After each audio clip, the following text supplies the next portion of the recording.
सत्संग से सोधी आवे, नहीं जीव 84 में जावे। सत्संग से सोधी आवे, नहीं जीव 84 में जावे। अब मेटो द्वेष और राग, हो राग या उम्र बतेरी जाली। अब मेटो द्वेष और राग, हो राग या उम्र बतेरी जाली।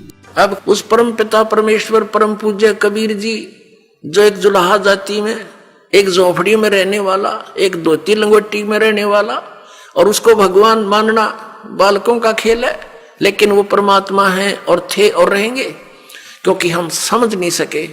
अब उसको कोई परमात्मा मान सकता है? जब दास ने प्रारंभ में कहना शुरू किया तो लोग मजाक किया करते थे कि देख यो भी दानक हो गया। अरे भले हुए व्यक्ति, हम तो लेट हो गए, दानक कौन में, हमने तो पहले होना चाहिए था जब पता लग जाता था। कहने का भाव ये था कि धानक का अर्थ है कबीर पंथी।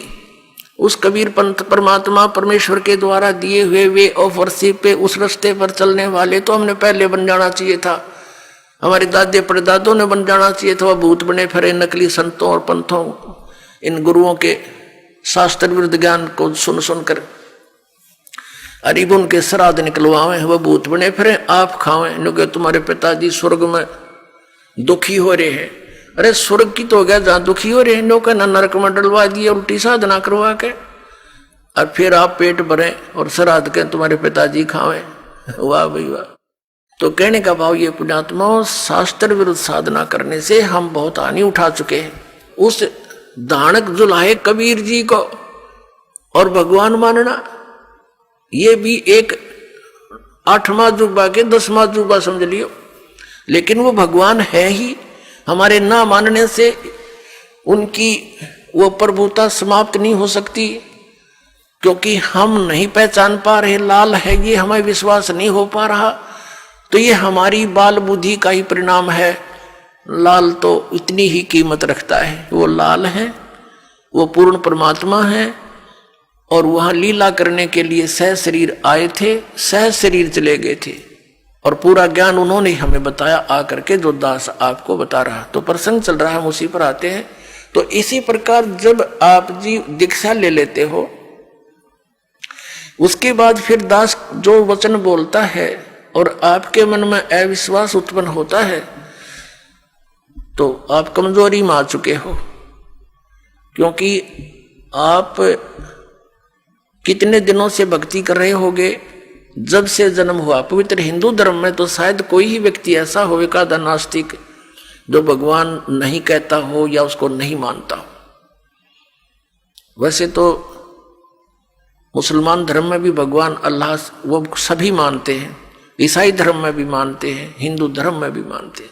और आप कितने दिन से ज्ञान सुनते आ रहे हो, और दास जो भी ज्ञान आपको सुना रहा है, उनके एक पॉइंट को क्लियर करने के लिए 3-3, 4-4 प्रमाण देता है। और पहले आपने जो अज्ञान सुन रखा था उसका कोई सिर पैर नहीं, और आपको स्वीकार्य था। अब ये क्यों अग्रम अग्रम इतनी हो रही है आपके माइंड में, काल को ये चिंता बनी रहती है, कहीं ये इस मार्ग पर दृढ़ ना हो जा और इसका बेड़ा पार ना हो जा, तेरे हाथों से ना निकल जा। तो पुण्यात्माओं, उपदेश लेने से पहले दास ने बहुत सुविधा उपलब्ध कर रखी है। जिन दिनों में सत्संग होता, सत्संग सुन करो। फिर परमात्मा ने दया बख्श रखी है एक पवित्र टीवी चैनल पर, उसने साधना के ऊपर शाम को 8 बजे सत्संग आता है, वहां सुनते रहो। कहने का भाव ये है कि आप जी पहले कति कंसेप्ट क्लियर करो, जब आओ यहां पर और नाम लेकर फिर जो सही दृढ़ होकर आते हैं, उनको कुछ चंद ही दिनों में परमात्मा के वो चमत्कार शुरू हो जाएंगे।